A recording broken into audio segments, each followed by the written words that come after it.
Hey, thanks for joining me. You know what? I want to get back onto another issue of Savage Dragon. I enjoy this book so much. And, it seems like viewer response tends to vary. Sometimes these videos do kind of okay, and sometimes they don't. I don't know if it has anything to do with my level of enthusiasm talking about it, or if I selectively choose a thumbnail with, a drawing of one of Eric Larson's female characters with her butt or her boobs in the, to grab the attention. Clickbait, they call it. I don't know. I love this series for everything that it is, and I've never said otherwise.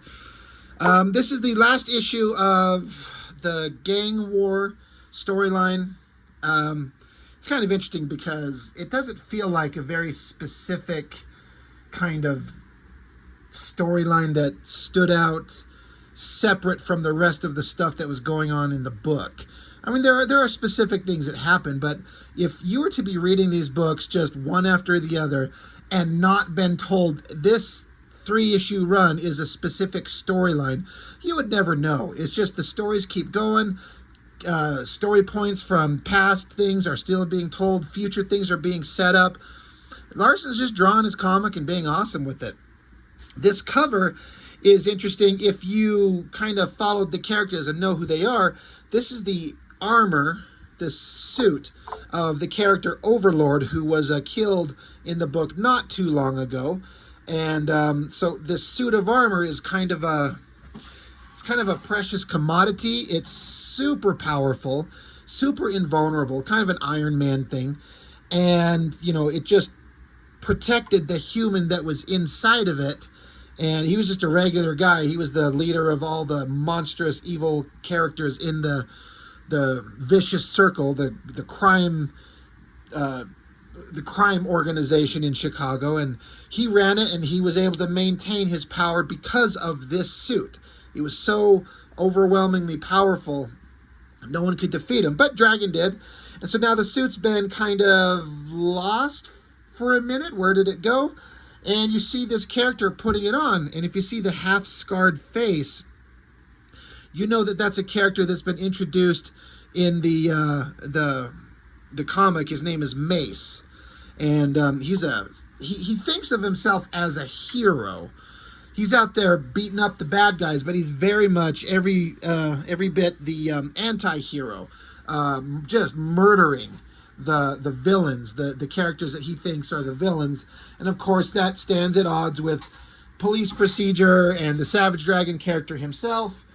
And he's currently, as far as we know, in jail. But here he is putting on the Overlord outfit, or at least, almost finishing. So I like it. I like this kind of shot of him putting it on. I like the metallic textures. I like the coloring, the underlining. It's a pretty neat cover. I dig it. But basically, like I was saying, this is the wrap-up to the gang war storyline that Larsen was doing.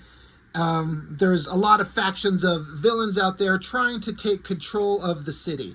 And Dragon had been out of commission for most of it, and he finally got his ass put back together in the last issue. So Larsen starts it out in classic style, like it's almost the same opening splash page to Savage Dragon #1, the very first issue of the series as he released it. Not the reshuffled collection that he did later on, but the first page of the first issue was Dragon just leaping into battle. And here we go. And what a way to start a book. It just instantly grabs you and puts you into the action. Dragon's there, a bunch of bad guys are fighting, and Dragon's going to stop it. It's always energetic and powerful. And so you just get a couple of pages of Dragon just beating the shit out of people. Larsen, I feel like, is really good with the action and movement. Dragon jumping, flipping around, coming along with his feet, kind of like his legs bent, and then he comes up to this character and then does extends his feet, sending that guy flying. And then Larsen's never one to shy away from having some kind of ridiculous humor. Like, here comes this monkey character, and he says, "You beat Raging Woody." And this guy, he's Raging Woody. I'm trying to remember what the hell this character's name is. They introduced him, I think, in the last issue. Sorry, I gotta correct my stupid little camera setup here. Hopefully that's better. Anyway, You beat Raging Woody. I'm sure that Larsen created this character for no other reason than to just have that joke. I mean, I wouldn't put it past him, because it's not like it's a character with like motivations and characterization you give a shit about. He's just a guy to get his ass beat and have a funny name so we can have a joke. But Dragon beats all these characters, and then everyone kind of surrenders. They're like, all right, we're done. We give up. Dragon, you're too strong. We're done. We're fine. We give up. And one of the Dragon's cop buddies like, hey, there's a prison break at the prison. You're needed there. And Dragon's like, all right, awesome, let's go. Cut back to this is one of the cops. God, he's been in the book since the beginning, and I can't remember his name. Doesn't matter. He's been locked up in this I think in this freaking strip club where he's going to be tortured to death. He wants out, and this bad guy is saying, hey, just don't worry, just take your time. He says, they're going to enjoy you, Blondie. I'm told the first time's always the worst. Sit tight, you're not going anywhere. Suddenly, through the door in the background, one of the other bad guys comes busting through, and Star shows up. And I've said this before, Larsen kind of treats Star sort of like the series Spider-Man. He's a guy in spandex, big bug eyes. He's jumping around. He's kind of nimble and limber, and he's always making jokes. So it's kind of a Spider-Man type character, and I like him. He's a good character, and Larsen clearly likes him. But Star frees the cop. They get out of there, and it's like, hey, we got to run. We got to go. Meanwhile, at the penitentiary that they were just talking about, all these bad guys are getting away. Some of these characters I can remember their names. Oh my God, it's driving me nuts. I can't remember these guys. They're like one of the two first main bad guys to show up in the book. They're kind of ridiculous. This guy with two heads, that's Doubleheader. That's Arachnid. That's Open Face. Can't remember some of these guys. But Larsen's just got this array of just the most ridiculously awesome, over-the-top villain designs. I love it. But they're trying to get away. So meanwhile, outside, Dragon and all the good guy superheroes, they're gathered up, and they're like, all right, well, we got to go do this. Let's go start some shit. Let's go. We've got to stop all these villains. It's going to be a big fight. Dragon's like, all right, let's go. So inside, the bad guys are like vaporizing cops, and the bad guys see down a tunnel, here come all the heroes. And so they're like, wait, holy shit, close the blast door, close the blast door. So they do. Shut the door to kind of separate good guys from bad guys. But you got Mighty Man right up front. And Mighty Man, what is he? Well, he's mighty as shit. He just snaps the doors open. No problem. I like this little scene here. This little bug-eyed weirdo creature guy. I think he's this guy right here. His name's Body Count. I guess his body can transform into technological guns, whatever. Super Patriot shows up, blows a hole through him. Like, knowing Eric Larsen, that guy's dead. I love that shot of the big hole with the ink splatter everywhere. Meanwhile, while this entire battle is going on, Mace, the character on the cover, the guy who'd been showing up since the first issue of the regular series of Dragon, he's been imprisoned and he's free. And the text boxes here are saying from him, he's like, I don't belong here. I'm not a criminal. I hate criminals. I've spent my whole life fighting criminals. I don't belong here. But then doors keep kind of shutting, directing him down a path. And he's like, it's like this place is acting on its own, leading me down my own path, showing me a new way, guiding me to my destiny. And he's led to the Overlord armor. So that kind of at least explains how and why he's on the cover like that. Meanwhile, just back with the fight, there's Star jumping in there. He's, again, making funny quips. Again, very Spider-Man-like. They're kicking a bunch of ass. Bunch of lasers start shooting everywhere. And Mighty Man's like, holy shit, there's lasers. Everyone get behind me. These lasers will cut most of them apart. But Mighty Man is awesome. So while the lasers are shooting everywhere, Dragon jumps into this, control room and shuts the power off to kill the laser so it doesn't kill everybody. And they're like, well, you might have cut the power to the lasers, but you cut the power to the entire building. Every cell will open up, and now we have to fight everybody, not just the ones who broke out. And Dragon's like, I'd rather do that than try to fight it's like a computer program AI trying to contain the villains.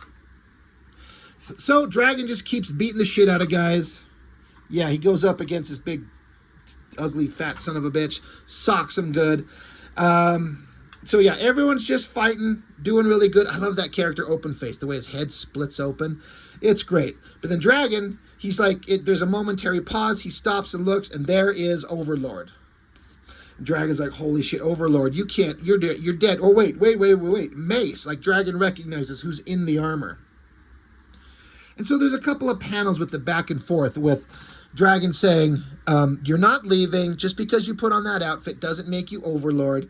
And Mace is like, I don't care. I'm leaving. Dragon says, the hell you are. You're staying here. Take off the outfit. They're getting ready to fight. And Mace puts his hand out with it's just, again, it's like Iron Man armor. He could shoot laser blasts from his hands. He's threatening Dragon. And he's not, he's given Dragon the opportunity to get out of the way. And Dragon ain't going to do it. And if you remember, if you've read this comic, you know the kind of power this outfit has. Like, this thing can kill Dragon. This outfit has been able to blow holes through him.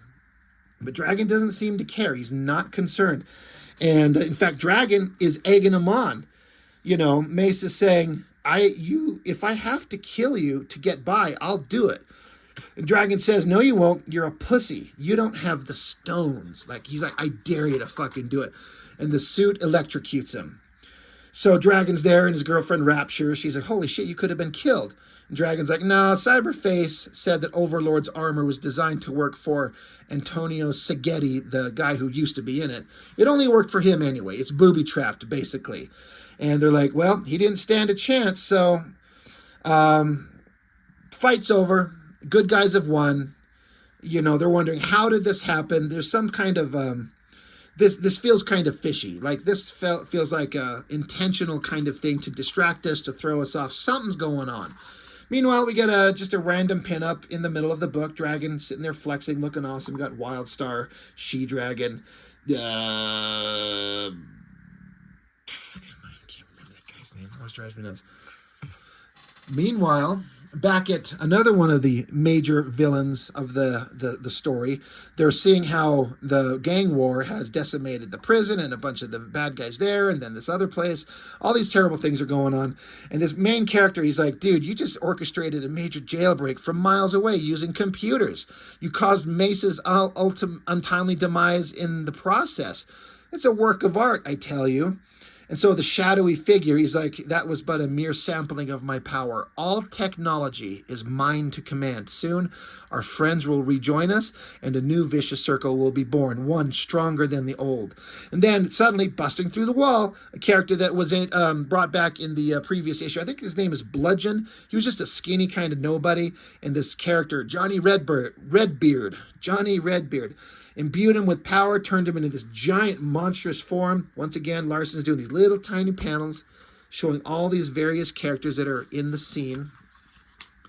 And we see that it's Cyberface himself. This guy has been like a henchman of Overlord, and then he was presumably poisoned and killed, then he's been brought back to life, and now he's the one who's been secretly manipulating things behind the scenes to take over. So he went from henchman lackey to guy who's making a major play for power. He's the villain of the story.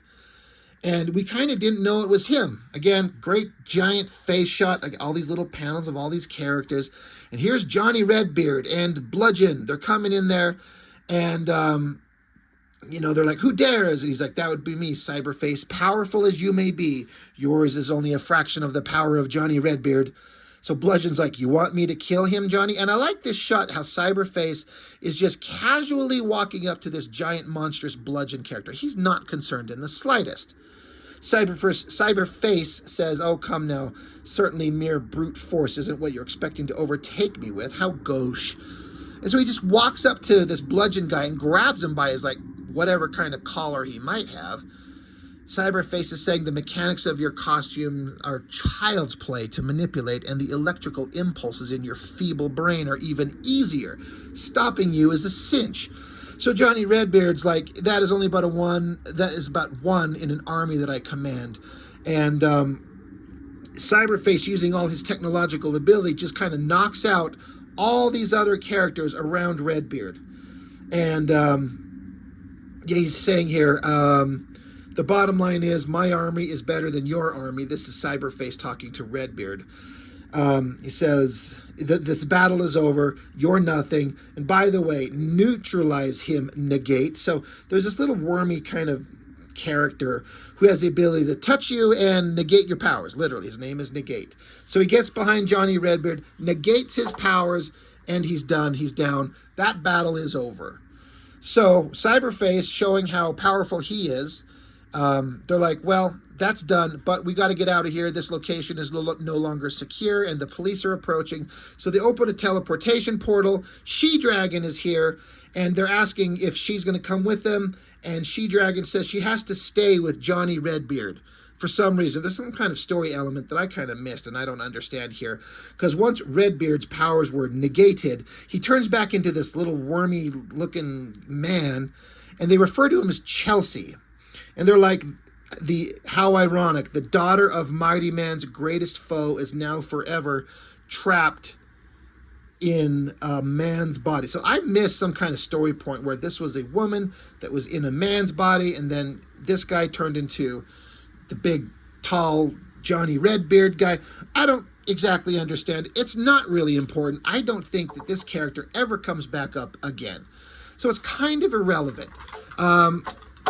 We get back to a scene that was set up in the previous issue where I was talking about how Eric Larsen reused a page or two of his Spider-Man run of Mary Jane and Peter Parker, and he just kind of, I'm guessing, traced them and redrew it almost line for line, except made them these characters of Amanda Mills and the guy who originally started out as the character Star, but then he just got his ass kicked, so he handed off the mantle secretly to a guy who's actually a better fighter, hence the guy who was in the book earlier. But he was the original one. He did actually save this girl's life, and that's why he showed up at her house, because she kind of put it out there that, hey, the guy who saved my life way back when in issue 1, I think it was, I'd sure love to meet him. And even though Star is now somebody else, which she's figured out by watching TV, she's like, you're here and you say that you're Star, but I see him on TV, so who the fuck are you? And he's like, no, I'm sorry, I really was. That was me, but I got my ass kicked, so I kind of gave it up and gave it to somebody else. But I did save your life. So it's kind of an interesting little side story that I don't think ultimately goes anywhere, but it's just one of those things that Larsen does, these little story beats. And then ending this story on a hell of a cliffhanger, we see that the bad guys, Cyberface and all his minions, they're all there. It's like they got their arms raised in like vote. They voted him in. They support him. We want you to lead us. So he's giving a speech. He's like, thank you for your support. I'll try to be worthy of the faith you put in me. Overlord left behind a criminal organization like no other. He put the pieces in place and set the wheels in motion, etc., etc., etc. Today marks the beginning of a new era, etc., etc.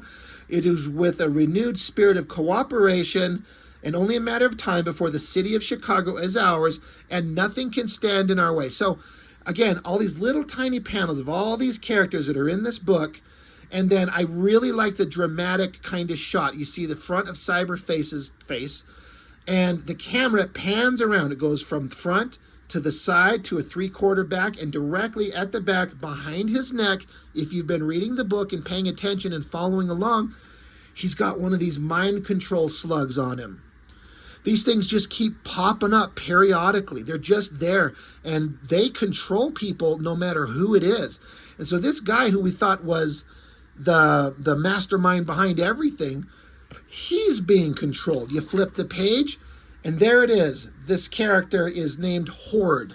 Splash page as he's, there's Cyberface giving his speech, but in the shadowy room behind him, he says, the war is over, and Horde is the one pulling the strings of the new ruler of the vicious circle. Now they will all do my bidding. Soon the city will be mine, and then the world. So I thought this was a pretty awesome, dramatic, wasn't expecting this. It is such an interesting, weird design. This cloak, excuse me, the cape, the glowing eyes, and then it's a body made of slugs. And that's where all these things come from. Every little slug is a piece of him, and if it squiggles off and gets on the back of your neck, it controls you. And he's in charge. It's just an awesome little cliffhanger. I love it. It's pretty freaking fantastic. So lots of fun. So that would normally be the end of the book. There's the kind of your standard letters pages that are always fun. But there is one thing in here that Larsen was talking about that I feel like is an important kind of touchstone moment in the comics industry, because this is printed in March of '96, and this is when the comics industry is starting to collapse. And I've just been barely 1 year out of high school in '96, so it's a long ass time to try and remember back and understand what things were like exactly in this exact moment. But I seem to remember reading and hearing how things were not looking good. But this is Erik Larsen giving kind of his thoughts on it and what he kind of feels is going on. So he says here, I mean, he does some stuff. He talks about this was a tough crossover. I drew tons of characters. It was crazy. So he says here, I'm going to read this little kind of bit here. He says, in other news, we lost another one recently. WildStar is taking a, quote, extended leave of absence due to low sales. And then Larsen says, there will be many more to follow. The comic book field is taking the hardest hit it's endured since the 50s. I've seen the numbers. I know what the production costs are to publish these things. It's getting pretty scary out there. Entire comic book lines are bleeding money, and their investors keep pouring money into books that weren't worth a crap to begin with. Big-time publishers keep pumping out piles of dreck intent on making up for the lost revenue due to flagging sales, desperate to maintain their market share so they'll look good on the stock market. Meanwhile, good comics are being lost in the shuffle. There's so many comics out there, and everybody's so desperate to get whatever pitiful part of the pie that they can, that everything is being touted as the next big thing. To read the catalogs and fan magazines, you really get worked up about the upcoming title, but a trip to the funny book store gets you back to reality. Overpriced crossovers with rotten art and inane stories, books with beautiful covers and amateurish insides, promises broken. It's tough. The numbers come in, and the publisher realizes that he can't afford the fancy paper and coloring that he wanted to deliver. Readers see the book and feel that they're being ripped off, and the poor store owners are in a state of panic. Faced with paying for shipping and restructured dealings with distributors, they don't know what to do. At a recent meeting with some of these folks, they applauded when they were told one company was downgrading their paper stock. They applauded because the new paper was lighter and that they'd save a few fractions of a cent per book on shipping. Never mind that the books wouldn't look as good, that they wouldn't be as appealing, that the sales may go down because they look like hell. They might save a fraction of a cent. The problem is publishers are getting backing from outside investors to prop up books you don't want, and your local retailer doesn't know that you don't want them. They're cutting back on books you do want in hopes that the next shiny new product from some pissant publisher may become the next hot bad girl book or the next Image comic. They're hoping some fan magazine will get enough freebies or payola that they'll make another star out of some kid who can barely hold a pencil or pass off a line of Valiant pap as the next great investment. I don't know what that term means. Anyway, he continues, stores sold out of WildStar. Readers didn't even know that comic came out. The demand was there. Anxious readers sent scores of letters to Wildstorm creator Al Gordon demanding that he continue the book after the initial miniseries. Stores ordered less than a tenth of the number of books of the ongoing title as they did the initial miniseries. It didn't stand a chance. What you need to do is spread the word. Tell your friends about the comics you like. Tell the store owners what you want. Write letters to the fan magazines about the comics you like. Send them drawings of your favorite characters. Spread the word. Otherwise, the comics you love will go away. Otherwise, the marketplace will continue to be flooded with corporately controlled crapola, and the comics you want will be forced to close up shop. There are books out there, good books, that are barely hanging in there, books that could go away forever if something isn't done, and done quickly. Nothing is safe. Think about it.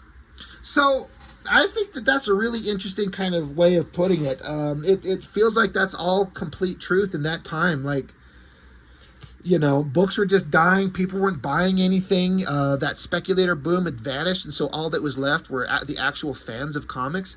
And those giant sales couldn't sustain themselves anymore. And it was just a matter of time before it exploded, and you were lucky if you survived. And you know, it's been ups and downs in varying degrees ever since then.